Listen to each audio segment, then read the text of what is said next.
Les matins de France Culture, Guillaume Erner. La révolution numérique a bouleversé nos sensibilités, notre idéologie, notre économie, nos façons de consommer, de se rencontrer, de se soigner, de travailler, s'en sont trouvés métamorphosés. Pourquoi s'agit-il plus qu'une technique? Pourquoi cette technique, à l'origine c'en était une, a-t-elle abouti à une révolution anthropologique? C'est en substance la question à laquelle vous répondez dans votre livre. Daniel Cohen, bonjour. Homo numericus, la civilisation qui vient de paraître aux éditions Albin Michel. Vous êtes économiste, membre fondateur et président de l'école d'économie de Paris. Et en ce moment, on parle beaucoup d'électricité. Dans l'actualité, l'électricité a provoqué une véritable rupture de civilisation. Pourquoi l'ordinateur, le numérique, est-il en train peut-être de modifier plus encore notre civilisation et notre manière d'habiter la Terre ? Oui, la référence à l'électricité est bonne puisqu'elle a donné le coup d'envoi à ce qu'on a appelé la deuxième révolution industrielle, c'est-à-dire celle qui, au fond, a couvert l'ensemble du XXe siècle. Et on voit d'ailleurs avec cet exemple que l'électricité est beaucoup plus que ce qu'on croyait qu'elle serait au départ, c'est-à-dire une manière plus efficace que les bougies de s'éclairer le soir chez soi. Ça a donné lieu à une transformation radicale de nos conditions d'existence. Ça a donné lieu à la télévision, au réfrigérateur, à la machine à laver, à la radio. Enfin, ça a complètement transformé notre manière même de concevoir ce que c'est que de vivre dans les environnements qui sont devenus d'ailleurs grâce à l'électricité de plus en plus urbains. Eh bien, la révolution numérique, c'est cette nature, sauf qu'au lieu que ça permette d'éclairer et d'occuper l'espace, ça permet, comme l'électricité avec les objets, de transformer radicalement le rapport des humains entre eux. Au fond, c'est l'électricité des relations sociales et qui sont en train de bouleverser d'une manière aussi imprévue que pouvait l'être l'électricité au départ, notre façon de faire société, notre façon d'être avec les autres.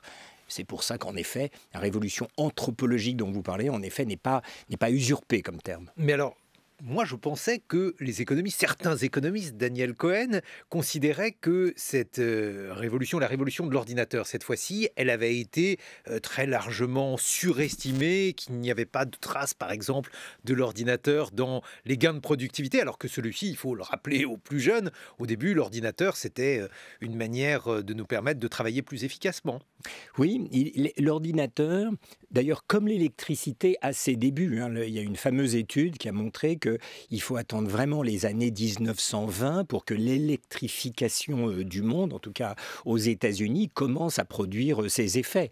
Donc l'ordinateur, quand on parlait de ce qu'on appelait à l'époque le paradoxe de la productivité, c'était des ordinateurs de bureau et au fond, on donnait aux secrétaires à l'époque, au lieu d'avoir une machine à boules, on leur donnait un ordinateur pour taper. Ça ne changeait pas. Il faut que ça transforme la manière de penser l'organisation du travail pour que ça produise des effets. C'était déjà à l'époque la thèse de Philippe Askenazy de montrer que rien ne se passait tant qu'on ne réinventait pas la manière de produire avec des ordinateurs. Mais entre les ordinateurs et maintenant, il s'est passé deux choses qui sont autant de révolutions, et il y en a encore une autre qui s'annonce avec l'intelligence artificielle. La première, c'est Internet. Internet, c'est le milieu des années 90. L'épisode dont vous parlez sur les déficits de productivité, c'est dans les années 80. Et puis ensuite, il y a les réseaux sociaux. Il y a cette chose nouvelle qui s'est produite avec le portable qu'on a tous dans notre veston ou dans notre sac comme si c'était une partie de nous-mêmes et qui est à nouveau en train de reconfigurer entièrement l'espace social. Donc, c'est pas une révolution, c'est une série de révolutions. Et encore une fois, avec l'intelligence artificielle, on est sans doute en réalité à la veille de la révolution décisive qui va bouleverser, dynamiter la manière de concevoir l'espace social. Avec donc un décalage ou alors des créations de nouvelles technologies, puisque finalement c'est l'une des questions qui est posée par votre livre, Daniel Cohen, Homo numericus, aux éditions Albin Michel. Est-ce qu'on a affaire à une technique ou un engendrement de choses, puisque vous débutez par quelque chose qui relève en partie de la science-fiction, mais en partie seulement ce que l'on appelle les dead boats. Je crois qu'il faut que vous nous disiez en quelques mots de quoi il s'agit. Redites-moi. Les dead boats, de la manière de faire parler les morts. Ah oui, pardon, bien sûr, excusez-moi. Oui, ben, je m'inspire, je suis le fil de cette série anglaise qui m'inspire beaucoup, qui m'a beaucoup inspiré dans la rédaction du livre et qu'on retrouve comme ça de temps en temps au gré des chapitres. C'est cette fiction où une jeune femme apprend que son mari est décédé le jour où elle apprend aussi qu'elle est enceinte.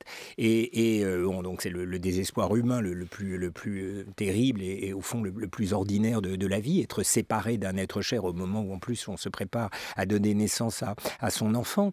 Mais ce qui est extraordinaire dans cette série, c'est que de manière tout à fait convaincante, il montre qu'avec la révolution de l'intelligence artificielle, on peut ressusciter son mari, c'est-à-dire on peut tout simplement, en téléchargeant ses vidéos, ses mails, ses paroles, c'est tout ce qu'il a pu laisser comme trace écrite ou parler de son existence, on peut entièrement le reconstituer, ce qui veut dire qu'elle peut lui poser des questions, qu'est-ce que je dois faire, ceci et cela, et il lui répond. Alors c'est ça qui est formidable, c'est que on voit avec cette série qu'on est au fond tout près d'une révolution de celle-là. C'est pas de la science-fiction au sens ordinaire où on peut aller sur Mars, revenir et changer de corps. Là, on est tout près de quelque chose qui touche, je crois, à l'essence de ce que fait la révolution numérique, de ce que se prépare à faire la révolution numérique, c'est-à-dire littéralement substituer des humains par des algorithmes qui font à peu près aussi bien qu'eux et ce faisant, non seulement bouleverser les manières des humains de communiquer avec eux, mais de rentrer dans un autre espace où on va leur apprendre une nouvelle civilisation où il y aura des algorithmes en phase 2 dont éventuellement ils pourront tomber amoureux ou qui vont prolonger la vie de ceux qui ont disparu. Mais alors, vous dites aussi que les choses ne sont pas si simples, puisque vous rappelez par exemple l'expérience de Tesla qui avait entièrement informatisé une entreprise de production pour produire donc des voitures, et vous rappelez, Daniel Cohen, que cette expérience a abouti à une catastrophe, et Elon Musk, le patron de Tesla, avait eu ce mot sur Twitter. Il avait dit finalement que l'humain était underrated, qu'il était sous-estimé, ce qui est aussi une manière de montrer que tout cela, finalement, dans l'intelligence artificielle, il y a aussi artificiel. Oui, l'humain résiste, grâce à Dieu, j'ai envie de dire, mais on voit bien déjà à quel point, sans même aller dans la science-fiction de ce monde en devenir, où véritablement on arrivera à reconfigurer pas des humains, mais des manières des humains de dialoguer avec des machines qui ressembleront avec des humains. Mais on voit déjà, sans avoir besoin d'extrapoler quoi que ce soit, à quel point, par exemple, la révolution des réseaux sociaux est en train de reconfigurer notre espace collectif, est en train de reconfigurer la vie politique. Il y a beaucoup d'expériences qui ont été faites qui montrent que la fréquentation abusive des réseaux sociaux polarise la relation à l'autre et rend en réalité plus haineuse la manière de communiquer. Et quand on désactive Facebook pendant un mois, on voit que les personnes qui font l'objet de cette expérience en fait se sentent mieux et en réalité après n'ont pas envie d'y retourner. Et c'est ça le point en réalité de départ de mon livre, c'est que on attendait d'Internet, on attendait de la révolution numérique un enchantement du monde. On pensait que ça produirait une intelligence collective nouvelle. On pensait qu'on aurait 100 Wikipédia où on pourrait tout d'un coup penser collectivement les problèmes du monde avec une intelligence nouvelle. 20 ans ont passé et on est obligé de faire le constat désabusé que c'est presque le contraire qui s'est passé. C'est l'ère de la post-vérité qui s'est imposée, c'est l'ère des fake news. On a vu un président américain prendre le pouvoir grâce aux réseaux sociaux dans le mensonge le plus total, le plus radical, dans le déni de toute forme de vérité scientifique. Et c'est un peu ça le vrai paradoxe qui m'a tiré dans la rédaction de ce livre. Qu'est-ce qui s'est passé qui nous est à ce point abétis là où on pensait qu'on allait être plus intelligent? Vous dites par exemple que c'est finalement la voix de Dylan et la main de Thatcher. Oui, parce que je pense que pour comprendre cette révolution numérique, il faut comprendre ses sources historiques.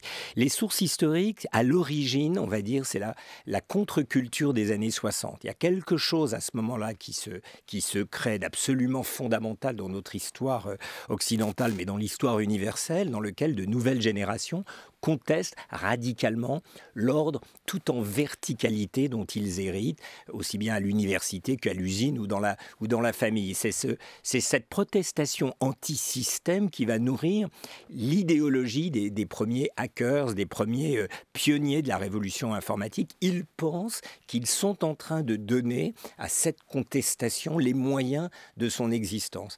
Ce qui va se passer, c'est que cette intuition première qui nous fait vivre et qui nous rappelle les 60s, elle va être brisée, transformée, dénaturée par la révolution conservatrice des années 80. Et à ce moment-là, tout change. C'est-à-dire que ce qui va se passer, c'est bien un démembrement de la société industrielle tout en verticalité, mais au profit de quelque chose parfaitement imprévu par certainement les baby-boomers des années 60, à savoir un ordre beaucoup plus compétitif. Au fond, la subordination qui existait dans les grandes entreprises va donner lieu à un surcroît de compétition. Le rapport d'obéissance qui existait avant entre le contremaître, l'ouvrier et le contremaître lui-même et l'ingénieur va donner lieu à un rapport de sous-traitance où en fait on va prendre les morceaux de ce grand pulse et on va l'externaliser. Et au lieu d'obéir, on va se soumettre à un impératif qui est offrir le meilleur rapport qualité-prix. Eh bien, la révolution numérique, elle naît entre les deux. Elle va être dans les mains du capitalisme qui se crée à cette époque-là, qui se réinvente à cette époque-là, un instrument de mise en compétition des gens. Et en même temps, on va garder l'écho anti-système de cette origine. On aura quelque chose d'anti-système et de libéral à la fois. C'est-à-dire que finalement, on a le pire des deux systèmes, si j'ose dire. Vous expliquez qu'il y a une forme de ruse du capitalisme, puisque finalement, cela se présente comme étant une technologie émancipatrice. Elle est en réalité aliénante, cette technologie, et elle va à la fois nourrir un capitalisme de plus en plus cruel, mais aussi des tendances absolument inédites telles que le populisme qui, elle, relèverait plutôt d'une société illibérale, Daniel Cohen. Oui, c'est ça le paradoxe qu'il faut penser. Quand vous rentrez sur le net, vous êtes en concurrence en réalité avec tous les autres qui veulent aussi se faire entendre sur le net. Alors, dans le domaine économique, c'est très évident ce qu'Internet va faire. Va permettre de délocaliser en Chine, etc. Va complètement reconfigurer la manière de produire avec, encore une fois, la possibilité de donner des ordres aux quatre coins de la planète et donc de mettre constamment les gens en compétition. Mais dans le domaine social, dans le domaine anthropologique dont vous parliez, la révolution est de même nature. Les économistes ont deux termes pour caractériser ce qui va se passer sur les psychologues, pour caractériser ce qui va se passer sur le net. Le premier, c'est une économie de l'attention. C'est-à-dire qu'il faut se faire entendre. C'est pas, vous n'arrivez pas, on dit tiens, bonjour Guillaume, venez, on vous écoute. Non. Il faut se faire entendre. Et ça pousse à hausser toujours plus haut le ton de la discussion. C'est-à-dire qu'il faut être singulier, il faut être décapant. Donc il y a quelque chose dans le médium lui-même, dans le langage informatique qui pousse à la mise en tension, à la mise en polarisation. C'est pour ça que quand on fait ces expériences de débrancher les gens, un mois après, ils sont plus modérés. Et en fait, on voit... Il vaut mieux. Oui, ils vivent mieux. Ils prennent le temps d'entendre la réponse qu'on fait à leurs questions, quoi. Par exemple, là, sur le net, non, il faut toujours hausser le ton parce que sinon, vous devenez insipide. Il n'y a pas de place pour la modération dans le net. On voit des réseaux sociaux, par exemple, liés à je suis le fil des compétitions de tennis. Les commentaires qu'il y a sur le fil sont d'une violence, enfin, où les admirateurs de Federer sont dans la haine la plus totale de Vous expliquez que lorsqu'on lance un système d'apprentissage sur certains forums, il devient immédiatement white supremacist. Ils sont pollués, parce qu'on peut pas, ça ne marche pas. Il n'y a pas ce respect d'autrui, parce que ça ne marche pas comme ça. Et puis, il y a un deuxième biais qui est peut-être pire que le premier, que là encore, les psychologues connaissent bien, c'est que, en fait, quand on va sur le net, on ne cherche pas une information. On ne dit pas, tiens, qu'est-ce qui se passe, Gorbatchev est mort, etc. On va essayer de comprendre ce qu'était ce bonhomme. En fait, on est habité par ce que les psychologues appellent un biais de confirmation, qui est qu'on ne cherche pas une information qui va vous éclairer, on cherche l'information qui va conforter vos a priori. Ça, c'est un biais que tout le monde a, c'est-à-dire même les grands savants ont une idée sur le monde, ils vont essayer de la démontrer. Ils ne sont pas comme ça à regarder la nature et essayer d'en déduire des lois. Non, ils sont habités par une intuition et ils vont parfois y passer leur vie pour la démontrer. Sur le net, c'est une espèce d'orgie de confirmation qui est possible. Vous pensez que le 11 septembre, c'est un coup monter de la CIA pour faire je sais pas quoi, faire tomber les pétromonarchies, vous allez trouver des milliers, des millions de gens qui pensent comme vous. Donc si vous mettez ça bout à bout, vous voyez que l'espace public est fabriqué par les réseaux sociaux, là on ne parle que de ça, mais c'est très important, il est à la fois poussé à la polarisation pour se faire entendre, c'est l'aspect libéral du terme, et puis il est poussé à la fake news parce qu'il n'y a pas de débat contradictoire possible. Mais alors, est-ce que ça veut dire finalement que nous sommes aujourd'hui condamnés par ce numérique, par cette civilisation qui vient, Daniel Cohen, à la dystopie, à un monde qui est en grande partie redoutable et peut-être haïssable? Non, je pense qu'il faut prendre... on est dans une toute première étape. Donc, sur ce terrain des réseaux sociaux et de la vie politique, il faut comprendre ça. Je disais, c'est à la fois les 60s, dans ce ton anti-système, et aussi les années 80, dans la manière de mettre en compétition, y compris sur le net et le droit à la parole, mais surtout dans le domaine économique, les personnes. Je crois qu'il faut comprendre que le point aveugle de cette rencontre, c'est en réalité, pour des raisons totalement différentes, une espèce de détestation partagée des institutions, des organisations. Les partis politiques sont les premières victimes de cette désinstitutionnalisation du monde. C'est-à-dire qu'une institution est coupable, elle est un condensé de pouvoir dont on se méfie. Eh bien non, ça ne marche pas comme ça. Il y a besoin, pour instituer le monde social, le monde politique, d'institutions. Il y a besoin de syndicats. Il y a besoin de partis politiques. Pourquoi ? Parce que les partis politiques, ils agrègent des pensées contraires. On parle la gauche, la droite, mais la gauche elle-même, c'est un agrégat de pensées contraires. Mais ceux-ci perdurent, même s'ils se transforment et s'ils doivent muer de manière peut-être plus rapide qu'auparavant, Daniel Cohen. Oui, on est dans cette période de mutation, mais regardez la dernière élection présidentielle française, c'est tout à fait extraordinaire. Les 4 candidats arrivés en tête étaient tous les 4 les candidats de partis qu'ils avaient créé eux-mêmes, à l'exception de Marine Le Pen, qui héritait du parti créé par son père. C'est incroyable, aussi bien Macron que Zemmour, que Mélenchon et que Le Pen, sans évidemment chercher à établir la moindre équivalence entre ces 4 candidats, mais ils avaient cette particularité commune, en réalité, de s'être débarrassés du système des partis. Alors, il y a beaucoup de raisons à ça, autres que celles que je suis en train de dire à propos du numérique, mais le numérique favorise ça. Mon ami collègue Michel Ferlet disait, Lénine disait que le socialisme c'était les soviets et l'électricité, maintenant la vie politique c'est un leader et des réseaux sociaux. Mais c'est ça qui ne va pas. Un parti politique, ça a besoin de prendre des corps sociaux différents. La gauche, je dis toujours cet exemple, c'est des ouvriers, des instituteurs qui se retrouvent. Il faut leur donner les moyens de se parler. La droite, c'est la bourgeoisie et la paysannerie. Là aussi, il y a des compromis sociaux, il y a une idéologie à produire. Je pense qu'elle ne se produira pas en ligne. On a besoin de ces institutions historiques. Il faut qu'elles se réinventent. On leur donne des moyens d'exister autrement.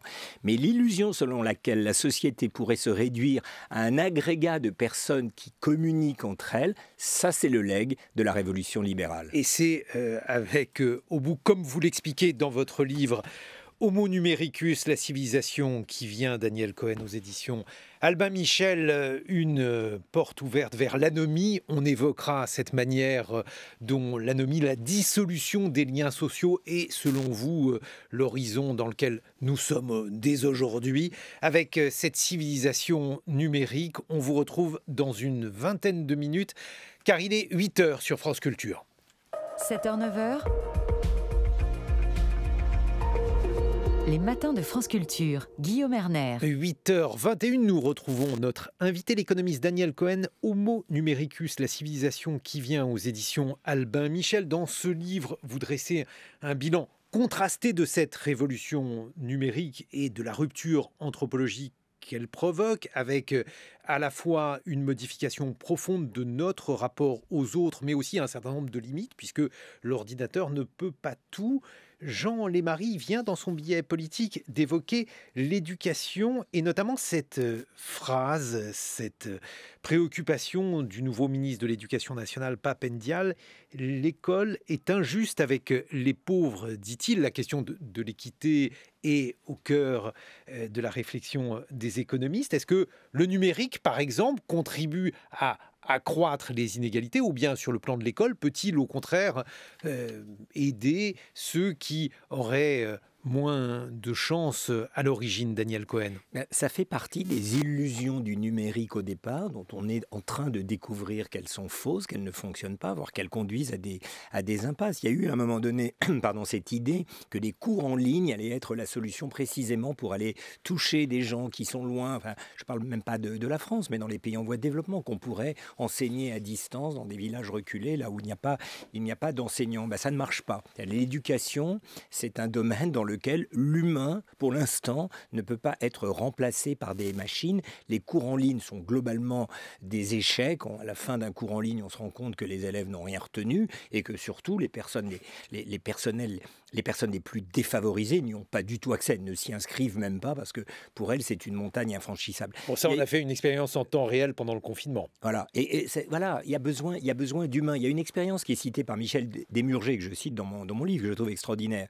Il y a un professeur de chinois qui a appris le mandarin à un enfant. Voilà. Et puis pour le deuxième, il s'était enregistré. Il avait mis la vidéo du premier cours et il avait passé la vidéo au deuxième. Le premier pouvait commencer à se repérer dans un espace sonore qui était celui du mandarin. Le deuxième, pas du tout, rien. C'est comme si il avait éteint le poste. Parce que quand on n'a pas le regard de l'humain, là je regarde Jean Lémarié, on peut cligner des yeux, on peut s'encourager. Bref, quand on ne rentre pas dans un dialogue qui est à la fois intellectuel et corporel avec un humain, eh bien, on n'apprend rien. La machine, on sait que la machine, elle n'a pas ce rapport. L'enfant se désintéresse de la vidéo qu'il voit et la machine ne se rend pas compte que l'enfant se désintéresse et donc ça ne marche pas. Donc le problème de l'éducation nationale, comme de la santé, comme de beaucoup d'autres domaines, c'est que ces technologies ne peuvent pas aider à suppléer les humains. Il faut le savoir, c'est une activité intensive en esprit, en présence humaine. Mais alors, là aussi, on entre dans les désillusions liées à l'ordinateur, mais aussi dans ses limites, parce que finalement, Daniel Cohen, lorsque l'on voit aujourd'hui l'actualité, par exemple, elle est marquée bien sûr par la guerre en Ukraine, par un certain nombre de questions qui sont des questions éminemment classiques, telles que des problèmes de livraison. C'est-à-dire aujourd'hui, ce que nous redoutons, c'est une fin de la livraison de gaz. C'est une question qui se serait posée il y a des dizaines d'années avant l'intervention, avant l'existence de l'ordinateur. Dès lors, est-ce que l'on ne peut pas considérer que le réel, il n'est pas modifié véritablement par l'ordinateur? On a toujours du réel, du matériel, des choses bien concrètes. Il y a du réel et la question, en effet, on vient de le voir à propos de l'éducation, la question c'est jusqu'où on peut aller dans cette civilisation numérique qui s'écrit, dans le déni du réel. C'est ça la question. L'exemple du réchauffement climatique, qui est en creux dans cette question du gaz et de l'approvisionnement énergétique. C'est un exemple formidable. Le protocole de Kyoto a été signé en 1997, c'est-à-dire que c'est un moment où on comprenait que c'était très important. C'est le moment où Internet décolle. Est-ce que les réseaux sociaux ont accéléré la prise de conscience de ce réchauffement climatique? Sans doute en partie, mais en toute petite partie. Qu'est-ce qui nous fait prendre conscience du réchauffement climatique? Et en priant le ciel nous donne envie d'agir, c'est les étés caniculaires, c'est les forêts, enfin, c'est ce dont vous parlez sur l'approvisionnement en gaz. C'est-à-dire que, en fait, le problème d'Internet n'est pas qu'il se substitue au réel, c'est qu'il peut nous mettre très longtemps jusqu'à la catastrophe, jusqu'au moment où on ne puisse plus ignorer le réel dans une situation de déni par rapport au réel. C'est ça qui est le plus préoccupant. Le réel se venge, mais il faut attendre d'être au seuil de la catastrophe. On le voit avec le réchauffement climatique, pour que nos corps se disent « il y a quelque chose qui ne va pas, il faut que je sorte de ma bulle numérique ». Et le numérique lui-même peut aller très loin, parce que la solution du monde numérique au problème du réchauffement climatique, elle est en train de s'écrire. C'est rester dans le monde numérique. Vous n'avez pas besoin de vous déplacer, ne prenez pas l'avion, ne prenez pas l'avion, il ne faut plus le prendre, mais ne vous déplacez pas. Le télétravail... Si le monde numérique ne pollue pas alors aussi, il pollue beaucoup et il va polluer de plus en plus. C'est sa propre limite. Mais le message subliminal, c'est chez moi, en restant derrière vos écrans et en n'allant plus travailler, en n'allant plus vous déplacer, on va régler le problème. Donc le problème du numérique, c'est le déni de réalité et une proposition alternative au monde réel qui peut aller très loin. On l'a vu avec les illusions enseignantes dans ce domaine, peut aller très loin dans la déformation en quelque sorte du monde qu'il est lui-même en train de créer. Mais alors, là aussi, est-ce que dans ces conditions, Daniel Cohen, on ne peut pas considérer que ce nouvel objet, cette nouvelle technique, c'est tout simplement une ruse de plus du capitalisme pour augmenter les profits? Et dans votre livre Homo numericus, vous évoquez l'augmentation des inégalités. Est-ce que celle-ci n'est tout simplement pas la conséquence de cette nouvelle technologie avec ceux qui s'enrichissent et ceux qui deviennent les soutiers du système? Mais c'est pas une ruse, c'est le but déclaré, c'est annoncé comme ça. Qu'est-ce que fait... Non, parce que vous dites qu'on nous l'a présenté comme une invention des 60s. Oui,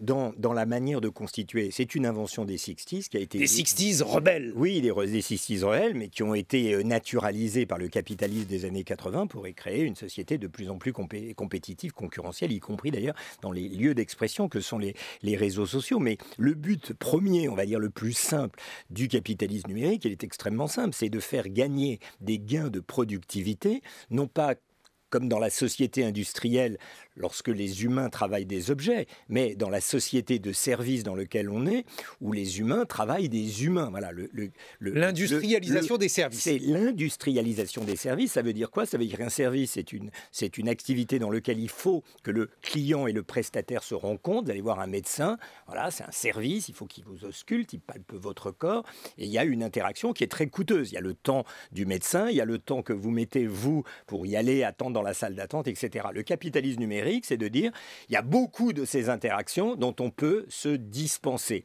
Alors, on l'a vu, ce qui est extraordinaire avec le Covid, il n'y a même plus besoin de faire de démonstration. On voit que le capitalisme numérique vise à éviter le présentiel autant que possible, réduire les interactions humaines au strict minimum. Et ça crée évidemment des pathologies considérables. Alors, dans le livre, je cite un autre livre d'Eva Illouz sur la fin de l'amour que je trouve extraordinaire. Sociologue de l'École des hautes études, et qui explique comment Tinder fonctionne. Et la manière dont Tinder fonctionne, c'est exactement la description que je fais par ailleurs du capitalisme numérique. C'est-à-dire que Tinder est fait pour réduire au minimum le coût, entre guillemets, des interactions. C'est-à-dire qu'on n'a plus besoin de se faire la cour, on n'a plus besoin d'attendre comme ça des heures, de séduire l'autre pour avoir ses faveurs sexuelles. On est en ligne, et comme dans le travail à la chaîne, on peut enchaîner les rencontres, et elle cite des jeunes gens qui fréquentent Tinder, qui disent on n'a pas besoin de s'embarrasser du bagage affectif de l'autre. Voilà, on arrive. Tinder réduit l'amour, dit-elle, au just fuck, c'est-à-dire exactement ce temps incompressible où les humains doivent se rencontrer pour avoir une liaison, mais tout le reste est en quelque sorte informatisé. Et ce qu'elle explique très bien, c'est que sur Tinder, parce qu'il y a des sites où on peut trouver l'âme sœur et ça peut fonctionner autrement, mais chez Tinder, on a la meilleure approximation possible du travail à la chaîne qu'on trouvait dans l'industrie et qu'on trouve aujourd'hui dans les interactions humaines, qui est que cette relation à l'autre est tellement pauvre, elle est tellement désincarnée, si je peux dire à propos de cette relation, que du coup on doit multiplier les expériences. Ce vide, en réalité, Tinder lui-même propose de le conjurer en vous proposant des milliers d'expériences. On a exactement une métaphore de ce que la société numérique fait. Elle veut réduire au strict minimum les interactions sociales, et ce faisant, elle crée une demande auquel le numérique lui-même répond, qui est de devoir multiplier les expériences numériques parce que la chair, encore une fois, entre guillemets, de cette relation interpersonnelle a été vidée de sa substance. Mais alors, dans ce contexte qu'explique notamment la sociologue Eva Illouz, c'est que, bien entendu, toutes ces interactions qui auparavant pouvaient éventuellement aboutir au bonheur. Pas toujours. Il y avait aussi du malheur dans le domaine de l'amour auparavant, Daniel Cohen. Tout cela aboutit à un monde qui peut être perçu comme étant plus cruel, plus inhumain, plus anomique. Et là aussi, vous évoquez l'une de ses conséquences sur les interactions sociales. Pourquoi? Expliquez-nous. Oui, parce que je pense, on l'avait étudié dans un précédent livre qui s'appelait « Les origines du populisme » avec Yann Algan, Martial Foucault et Elisabeth Besselet. Je pense que l'anomie sociale est le mal de ce siècle. Alors, Durkheim l'avait étudié dans son analyse du suicide. Durkheim disait dans ce livre célébrissime, mais à juste titre, c'est un livre d'une richesse, d'une subtilité incroyable, il disait « On se suicide lorsque le rapport à autrui est éteint, lorsque d'abord on ne comprend plus, anomie, on ne peut plus mettre de loi dans le rapport à autrui, ou lorsque tout simplement il se dissout. Le mal de ce monde post-industriel, c'est l'anomie sociale. L'industrie avait créé de manière totalement inattendue, là aussi, une densité des rapports sociaux qui faisait que l'ouvrier qui travaille dans une usine, il sait qui il est collectivement. Il a des syndicats puissants, il voit dans les chaînes de montage sa force et au fond, il a une conscience de classe extrêmement forte. Et les travaux de Jérôme Fourquet montrent que la vie ouvrière dans les années 50-60, c'était l'usine, c'était la cité, c'était le club de foot. Il y avait une densité de la relation sociale de l'ouvrier au reste du monde et à lui-même en quelque sorte qui était très dense. La révolution des années 80, ça a été de jeter aux quatre vents ce qui faisait hier l'identité de la condition ouvrière. Et cette anomie sociale, on l'explique dans cet autre livre, je le reprends dans celui-ci, c'est en grande partie, je crois, l'origine de la montée du populisme, c'est-à-dire de s'adresser à des personnes qui n'ont plus cette identité sociale et à qui on propose des identités symboliques. Le numérique l'exagère, l'exaspère. Mais alors pour c'est autant... mon histoire de Tinder. Le rapport à autrui est encore plus délié alors même qu'on pense y apporter des solutions. Mais si on oublie l'amour au profit de la politique, oui. Daniel, en tout cas un moment, Daniel Cohen, on a la possibilité de voir aussi que ce numérique, il a des vertus intégratrices, y compris pour d'ailleurs des thèses qui peuvent être des thèses complotistes avec un certain nombre de communautés numériques qui se mettent en place et qui, elles, donnent une certaine vigueur à ces représentations du monde. Oui, mais de quelle manière? Ce sont des identités qui se constituent dans l'opposition au reste du monde. Encore une fois, le propre du numérique, c'est de créer de l'entre-soi. Je vais sur un site, je rejoins des gens qui pensent comme moi, où toute idée contradictoire est bannie.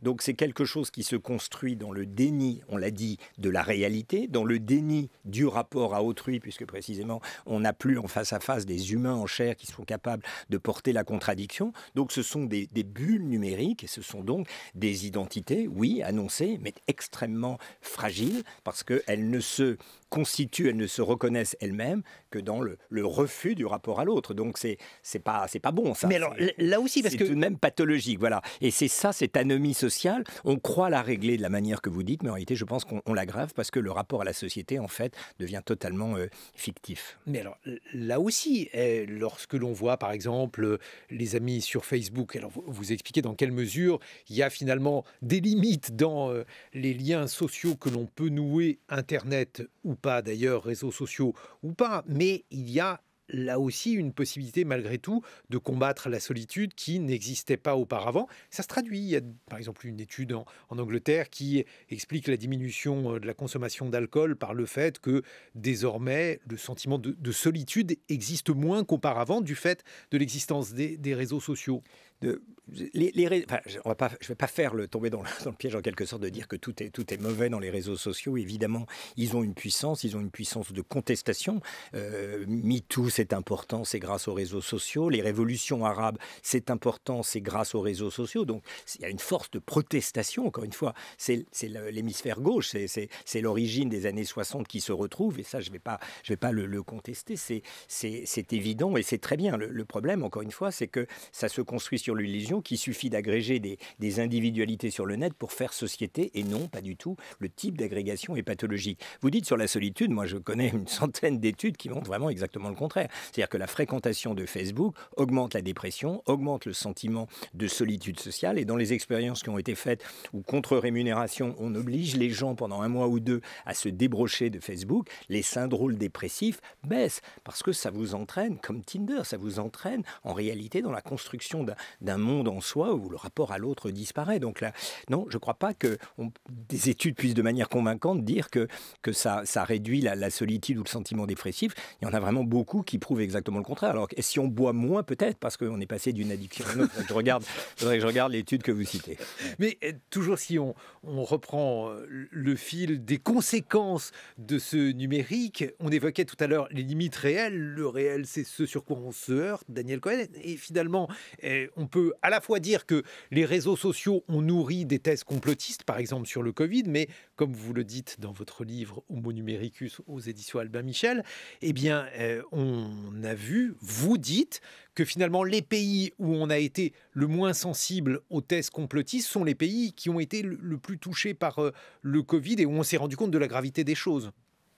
Oui, il y a une espèce de paradoxe qui s'est produit dans lequel ceux qui ont été très touchés en réalité sont ceux, enfin ça va dans le sens de ce que je dis, qui est que le principe de réalité, il ne vient pas des réseaux sociaux, il vient de la réalité et souvent quand elle est devenue excessive. Donc en effet, les pays qui ont été, c'est une étude économétrique qu'on a faite justement avec Yann Algan, les pays qui ont été les plus touchés par la première vague sont ceux qui ont le mieux résisté à la deuxième vague, précisément parce qu'ils ont fait l'expérience de la maladie. Donc, et ce sont le plus vaccinés. Et bien sûr, et alors même que rien ne les prédestinait, si on regarde a priori l'appréhension de la vaccination. Donc c'est bien la démonstration du fait que c'est le réel qui fait transformer le réel et que les réseaux sociaux, je pense, contribuent pour beaucoup à retarder le moment où ça se produit. Il y a un homme politique qui est l'incarnation de tout ce dont on parle, c'est Donald Trump. C'est quelqu'un qui a gouverné les États-Unis dans le déni de tout, du réchauffement climatique. Il est sorti des accords de Paris en disant vous allez voir ça va passer, dans le déni du Covid lui-même en disant c'est une grosse grille, vous allez voir ça va passer. C'est quelque chose d'incroyable que le bonhomme qui est à la tête de la première puissance du monde gouverne à ce point. Mais il a donné beaucoup d'argent pour les vaccins. Oui, parce que de manière un peu bizarre, il a compris que la seule façon de régler, il y a une espèce de fil technophile dans cette histoire, il a compris que la seule manière de régler les désastres qu'il était lui-même en train de créer, à supposer qu'il ait compris c'était par une espèce de révolution technique qui allait en quelque sorte régler le chaos qu'il était lui-même en train de produire. Donc ça va très loin. Sur Trump, si vous me laissez une parenthèse, on est en plein dans la guerre de Poutine, du gaz, etc. Mais je pense que ce dont on parle, ce déni de réalité, ce besoin de créer des communautés par la haine plus que par le rapport à autrui, savamment compris, Trump a été très loin dans les déséquilibres du monde, y compris dans la guerre en Ukraine qu'on est en train de vivre. Je crois que Trump, silencieusement, ou très bruyamment d'ailleurs en réalité, à appuyer sur le bouton qui va nous mener à la Troisième Guerre mondiale avec les Chinois. C'est-à-dire que son obsession de trouver des ennemis pour souder ses troupes l'a amené à hausser le ton de manière absurde avec les Chinois. Il appelait le virus chinois. Enfin bref, il a tout fait pour déclencher cette guerre. Je pense que Poutine s'est logé dans ce nouvel imaginaire où il y avait en effet une guerre annoncée entre la Chine et les États-Unis. Il pouvait essayer de faire sa petite guéguerre, lui, au milieu de ce grand dérèglement. On reviendra sur ce moment, mais je crois qu'il y avait une autre voie possible que l'affrontement avec les Chinois dans le monde qu'on était en train de construire à ce moment-là. Et Trump restera peut-être comme Gorbatchev, mais en symétrique, comme un de ceux qui allumait la mèche. Daniel Cohen, vous êtes économiste. Cette nouvelle technologie, elle a construit des géants qui sont d'ailleurs aujourd'hui les premières capitalisations mondiales. Comment les géants évoluent-ils? Est-ce que l'on va être condamné à voir grossir de manière indéfinie Google, des sociétés comme Amazon, ou bien vous qui avez étudié la manière dont les grandes sociétés évoluent, General Electric, les sociétés de chemin de fer, bref, toutes les sociétés qui correspondent à des grandes révolutions industrielles, comment celles-ci évoluent-elles? En général, elles tiennent bien tout le temps de la révolution industrielle qu'elles ont contribué à faire. Vous disiez General Electric, voilà un exemple d'une société qui a été là du début à la fin, et on pourrait en donner beaucoup d'autres. Les Renault, les Peugeot, etc. étaient à la première révolution industrielle. Alors elles sont en train d'être délogées par la nouvelle, les Tesla et autres, mais elles survivent bien. Donc non, les GAFA, donc les Google, les Amazon et les Facebook et les Apple, ce sont des entreprises qui organisent la mise en compétition du monde, c'est-à-dire que c'est par leurs réseaux sociaux qu'on fait valoir le meilleur rapport qualité-prix. Vous allez sur Google, vous trouvez qui va vous offrir au meilleur prix les produits en question. Ils mettent en compétition le monde, mais cette mise en compétition, eux-mêmes en sont soustraits. C'est-à-dire, ce sont les organisateurs d'une mise en compétition du monde qui ne s'appliquent pas à eux-mêmes. Donc les profits remontent vers eux. La mise en compétition sur Google, elle a un prix. C'est que Google, pour faire payer les publicités, vous fait pratiquement payer un impôt révolutionnaire pour être en haut des recommandations de Google. Donc la rente est absorbée. Booking pour les réservations hôtelières. Voilà, vous avez plein d'hôtels, c'est formidable. Ça veut dire que finalement, ces monopoles, ils sont indélogeables?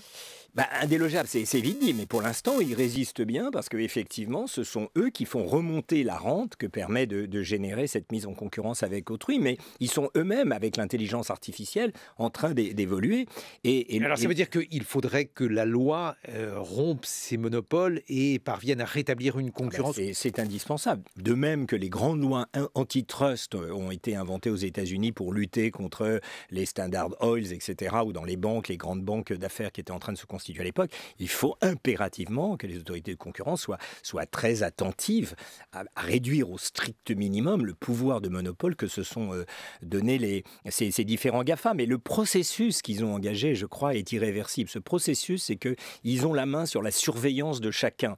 C'est-à-dire que ces GAFA, quelle est leur force qui leur donne ce pouvoir de monopole? Ils savent tout sur vous. C'est-à-dire que bientôt, on sera dans un monde où pas bientôt, on est dans un monde où les 8 milliards d'individus qui vont peupler en novembre notre planète, peuvent être surveillés un par un. Il y a pour Google un truc, Guillaume Ettner, on le connaît, il est là, on sait absolument tout de lui, on va anticiper ses désirs. Et bientôt, tout ça va devenir un principe d'efficience. C'est-à-dire, vous irez dans des aéroports, vous irez dans des magasins, on ne vous demandera plus rien, on vous a reconnu, on sait, on a votre carte de crédit, vous ferez un petit signe, et puis voilà. Donc, l'optimisation du monde est à ses débuts, et les GAFA ont vocation à en être les opérateurs, parce que déjà, ils savent tout des gens qu'il s'agira sur une autre échelle de réguler dans le monde qui s'écrit là à nos frontières. Heureusement, il reste encore de l'irréductible. Vous en parlez d'ailleurs dans Homo Numericus, la civilisation qui vient. Votre livre publié chez Albin Michel, il reste par exemple Shakespeare, les degrés de conscience, les intentions, et ça, les enseignants, les médecins, toutes ces personnes qui au fond dans leur chair résistent à tout ça. C'est là qu'est le seuil de résistance. Il faut leur donner les moyens de résister en dotant leurs institutions, les hôpitaux, les écoles, les universités, précisément les moyens de domestiquer cet appareil et non pas d'être domestiqué par lui. Merci Daniel Cohen de nous avoir rendu visite. Dans quelques instants, le 8h45 et immédiatement après, le journal des sciences. C'est la suite des matins sur France Culture.